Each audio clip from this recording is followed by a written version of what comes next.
শেখ মুজিবের জনপ্রিয়তা আকাশচুম্বী থাকার পরেও তাকে এভাবে হত্যা হলো কেন? এবং তার খুনের খবর শুনে, তার মৃত্যুর খবর শুনে মানুষ মিষ্টি খেলো কেন? তার জন্য এত ঘৃণা। আমার এই কথাটা বলার উদ্দেশ্য হলো বৈষম্য বিরোধী ছাত্রদের উদ্দেশ্যে। আপনাদের যখন কোটা আন্দোলনের বক্তব্য আর এখনের বক্তব্য অনেক তফাৎ। আপনাদের উদ্দেশ্য ছিল কিন্তু আপনাদের অনেকবার আপনারা বলেছেন আমরা কোটা আন্দোলনের শেষে আমরা কোনো রাজনৈতিক দল গঠন করব না। রাজনৈতিক দল গঠন করতে পারেন, যেটা আপনার অধিকার, আপনি রাজনীতি করবেন, এটা আপনার অধিকার। কিন্তু তখনের হাসান আবদুল্লাহ সাজিদ আর এখনের হাসান আবদুল্লাহ সাজিদ এক নয়, তাদের চরিত্র এক নয়, তাদের মুখের ভাষা এক নয়, সম্পূর্ণ ডিফারেন্স। যেটা আমি মিথ্যে বলে থাকি, আপনাদেরকে বলছি, আপনারা যখন কোটা আন্দোলনের সময় বক্তব্য দিয়েছিলেন এগুলা আর এই বক্তব্যগুলো এক করে দেখবেন। ক্ষমতার লোভ সবার আছে, যেটা আপনারা প্রমাণ করলেন এবং করতেছেন বর্তমান। কিছুদিন ধরে হাসান আবদুল্লাহর কথা শুনে মনে হচ্ছে আপনাদের উদ্দেশ্য ছিল ক্ষমতায় আসা, ক্ষমতা নেওয়া। আসলে আপনার কথা কি বলবো, আপনারা হচ্ছেন ছাত্রলীগ, সারজিৎ আর হাসান আবদুল্লাহ, আপনারা হলেন ছাত্রলীগ। আপনাদের উদ্দেশ্য এবং আপনাদের সামনে পথ চলা, আসলে কিছু বলার নেই, মানুষ দেখতেছে। আপনাদের আদর্শ হলো শেখ মুজিব, আপনাদের মা হচ্ছে শেখ হাসিনা। আপনারা এত সহজে বলতে পারবেন না এদেরকে। কিন্তু কোটা আন্দোলনে আপনারা শরিক হয়েছেন, তাকিয়ে গেছেন, বা দেখতেছে যে আশার আলো কোনো একটা কিছু হবে, কত ফুলটে নিচ্ছেন, হতে পারে। কিন্তু আপনাদের কথার কিন্তু অনেক ডিফারেন্স। কোটা আন্দোলনের বক্তব্য আর এখনই বক্তব্য আকাশ পাতাল তফাৎ। আপনারা যেভাবে হোক, আপনারা একটা কথা বলেন সবসময়, ছাত্ররা করেছে, এত বড় বড় দল কী করেছে। ভাই, এরকম স্বার্থপর এবং সেলফিশ হইেন না। এই কথাগুলো বলার আগে চিন্তা করবেন। এটা হতে পারে আপনাদের কথাগুলো সাধারণ মানুষ গ্রহণ করেছে, তাই সাধারণ মানুষ মাঠে নেমে এসেছে। তার মানে এই ক্রেডিটটা আপনারা নিতে পারেন না। এখানে সবার অংশগ্রহণ ছিল, ছাত্র ছিল, রাজনৈতিক দল ছিল, সাধারণ মানুষ ছিল, রিক্সাওয়ালা ছিল। আপনি এদেরকে কীভাবে বলে দিতে পারেন? সবার ক্রেডিট আপনারা কীভাবে নিতে পারেন? আর এখন আপনারা যে বক্তব্য দিচ্ছেন, এই করবেন সেই করবেন, এই দলের বিরুদ্ধে কথা বলেছেন, ওই দলের বিরুদ্ধে কথা বলেছেন, ভাই আপনাদের এই বক্তব্য প্রমাণ করে আপনাদেরও ক্ষমতার লোভ আছে। আপনারা হচ্ছেন স্টুডেন্ট, আপনারা ঢাকা বিশ্ববিদ্যালয়ে পড়েন, বিভিন্ন বিশ্ববিদ্যালয়ে আপনারা পড়েন। আপনাদের এখন সময় হচ্ছে কলেজে যাওয়া, ক্লাস করা, পড়ালেখা শেষ করে অবশ্যই আপনারা রাজনীতি করবেন। রাজনীতি করার সবার অধিকার আছে। কিন্তু আপনারা এখন যেগুলো করতেছেন, সেগুলোকে আসলে কি সময় এসেছে আপনাদের? আপনাদের সবচেয়ে প্রথম কাজ ছিল যারা এই আন্দোলনে আহত হয়েছে, নিহত হয়েছে, এদের খোঁজ নেওয়া। ফিনাকি দাদা দুবার ভিডিও করেছে, দুবার ভিডিওর মধ্যে বলেছে আপনারা একটা কমিটি গঠন করে হাসপাতালে গিয়ে দেখেন কারা কোন অবস্থায় আছে, যারা এই আন্দোলনে আহত হয়েছে, চিকিৎসা করতে পারতেছে না, এদের চিকিৎসার ব্যবস্থা করেন। হয়তো হাতে গোনা কয়েকজনই করছেন, কিন্তু আপনারা জানেন এই আন্দোলনের শরীর হতে গিয়ে কতজনের চোখ অন্ধ হয়ে গেছে, পা কেটে ফেলতে হয়েছে, এবং এক একটা অঙ্গ নষ্ট হয়ে গেছে, টাকার অভাবে চিকিৎসা করতে পারতেছে না। আপনাদের দায়িত্ব ছিল এটা। আপনাদেরকে যারা সাহায্য করেছে, আপনাদেরকে যারা এই আন্দোলনে যারা সাহায্য করে এবং বুক পেতে দিয়েছিল গুলির সামনে, তাদের খবর নেওয়া। রাজনৈতিক দল অবশ্যই করবেন, একটা সময় আছে, আপনাদের আসবেন, কিন্তু আপনারা ক্ষমতার জন্য ছোটাছুটি করতেছেন আর অন্য দলকে বলতেছেন এই আর সেই। আপনাদের কথা, আপনাদের মুখের ভাষায় প্রমাণ করে আপনারা যদি ক্ষমতায় আসেন, শেখ হাসিনার চাইতে কম হবেন না। কারণ আপনাদের কথা এবং শেখ হাসিনা আওয়ামী লীগের কথা প্রায় সেম, প্রায় সেম। শেখ মুজিবও বলেছিল আমি যুদ্ধ করেছি, আমি ক্ষমতা নেব। আপনারাও বলতেছেন, প্রতি কথায় কথা বললেন ছাত্ররা করেছে, আমরা করেছি এই আন্দোলন, আমরা করেছি। আমরার মধ্যে জানেন কত অহংকার।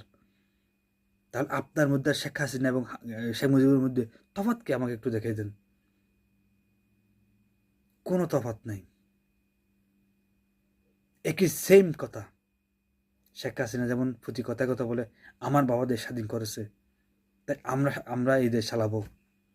আওয়ামী লীগের নেতারা বলতো আওয়ামী লীগ দেশ স্বাধীন করেছে, আওয়ামী লীগকে চালাবে, অন্য কারো দল, অন্য কোনো দল দেশ চালানোর ক্ষমতা রাখে না। তাহলে আপনাদের মধ্যে এদের মধ্যে কোনো তফাৎ নেই রে ভাই। আপনাদের যেটা কাজ ছিল সেটা আপনারা করেন নাই। যদি আপনারা সেটা করতেন তাহলে কেন স্বামীর জন্য বউকে গলার চেন বিক্রি করতে হয়? ছেলের জন্য বাবাকে কেন জায়গা সম্পত্তি বিক্রি করতে হয়? বাবার জন্য কেন তাকে আসবাবপত্র বিক্রি করতে হয়? এদের দায়িত্ব আপনাদের নিতে হবে এবং এইসব বর্তমান সরকার নেওয়া উচিত। কিন্তু আপনারা এটা না করে এখানে জনসভা করতেছেন, ওখানে জনসভা করতেছেন। একটা কথা বলি আপনাদেরকে, আপনারা কোটা আন্দোলনের সময় যখন আপনারা বক্তব্য দিচ্ছেন, মানুষকে আহ্বান করতেন, যখন মানুষ ছুটে এসেছিল, তখনের বক্তব্য আর এখনের বক্তব্য, তখন আহ্বান আর এখন আহ্বান এক নয়। আমি আপনাদের অনেক জনসভা দেখেছি, 2-3টা জনসভা দেখেছি, শেষ দেখেছি আজকেরটা, এটা আমাদের লোহাগাড়ায় আপনারা জনসভা করেছেন। দেখেছি কীরকম মানুষ হয়েছে ভাই। যখন আপনারা কোটা আন্দোলনের সময় অনলাইনে ফেসবুকে আহ্বান জানাতেন, কালকে এটা করতে হবে, এটা এখানে ঢাকা আসার জন্য আহ্বান করেছিলেন। কিন্তু আজকে আপনি যখন লোহাগাড়ে গেছেন, তখন 3 দিন আগে আপনারা প্রোগ্রাম করে গেছেন। জানেন যখন আন্দোলন হয়েছিল 28শে জুলাই মনে হয়, আজকে যে মানুষ হচ্ছে এই 3 ডবল মানুষ শুধু আন্দোলনের সময় হয়েছিল, মিছিল হয়েছিল এই 3 ডবল বড়। তাহলে আজকে কেন এত মানুষ হয় নাই বলেন?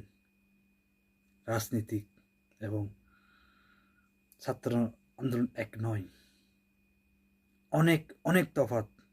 আপনাদেরকে বলবো ভাই, কথাবার্তা সাবধানে বলবেন। রাজনীতি করার জন্য আসলেন, রাজনীতি করবেন, রাজনীতির মতো কথা বলবেন। অন্য অন্য দলের ব্যাপারে কথা বলার আগে 10 বার ভেবে কথা বলবেন।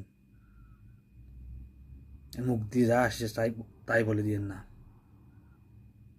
রাজনীতি এত সহজ নয় রে ভাই।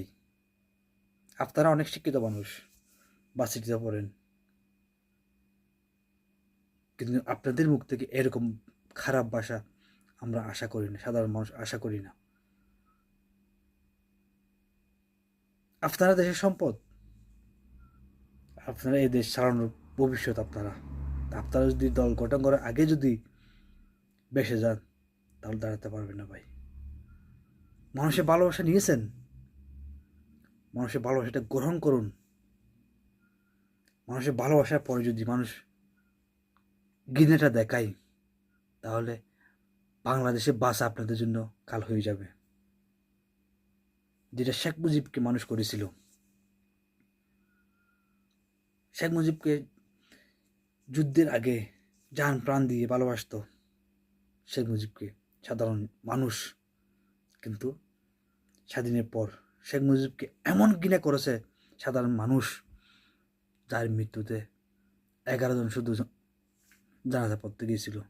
দেশের মানুষ মিষ্টি বিলি করেছে, একটা একটা মানুষকে কতটা ঘৃণা করলে সাধারণ জনগণ মিষ্টি খেতে পারে। একটা দেশের সরকার ছিল, প্রেসিডেন্ট ছিল, প্রেসিডেন্টকে হত্যা করা হয়েছে, কিন্তু দেশের মানুষ মিষ্টি খেয়ে উল্লাস করতেছে। এখান থেকে শিক্ষা নেবেন। মানুষ আপনাদেরকে ভালোবেসেছে, আপনাদের কথা আকৃষ্ট হয়েছে, কিন্তু এমন কোনো কাজ করবেন না এই ভালোবাসার বিপরীতে আপনাদেরকে ঘৃণা করে। মানুষ ঘৃণা নিয়ে বেশি দিন বাঁচতে পারে না। মানুষ ঘৃণা নিয়ে স্বস্তিতে বাঁচতে পারে না। মানুষ ঘৃণা নিয়ে ভালোভাবে বাঁচতে পারে না ভাই।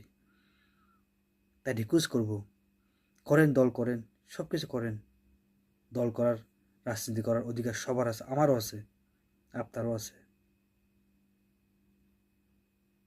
তাই বলবো, দল করেন, মানুষের দল করেন।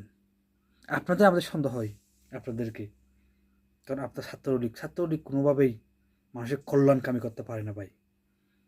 যেভাবে বলেন না কেন, নাহিদ ভাই, দেখেন দেখেন নাহিদ ভাইয়ের কথা একটা মধু আছে ভাই, কথার ধরন আছে, কিন্তু আপনার কথা আওয়ামী লীগ বাপ, ছাত্রলীগ বাপ, এই করবো সেই করবো, মেরে ফেলবো কেটে ফেলবো, এরকম বাপ।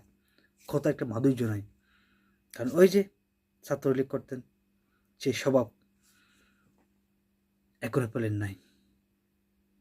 শেষ হতে হবে ভাই, শেষ করতে হবে নিজেকে। অন্যের দোষ দেওয়ার আগে নিজের দিকে 100 বার দেখবেন, আয়নার সামনে দাঁড়িয়ে 100 বার দেখবেন। দল করতে এসে দল গঠন করার আগে যেন পালাতে না হয়। নূরকে দেখেন, নূর যখন নতুন নতুন দল গঠন করতেছে, তখন সাধারণ মানুষের ভালোবাসায় সে বেশি যাচ্ছিল। আজকে দেখেন নূরের কি অবস্থা। So careful. জীবনে ভালোবাসা অর্জন করা চাই, সে ভালোবাসা অর্জনটা ধরে রাখার মতো ক্ষমতা থাকতে হয়। যদি ধরে রাখতে না পারেন, মানুষ এমন ঘৃণা করবে, বাঁচা মুশকিল হয়ে যাবে। ধন্যবাদ, ভালো থাকবেন।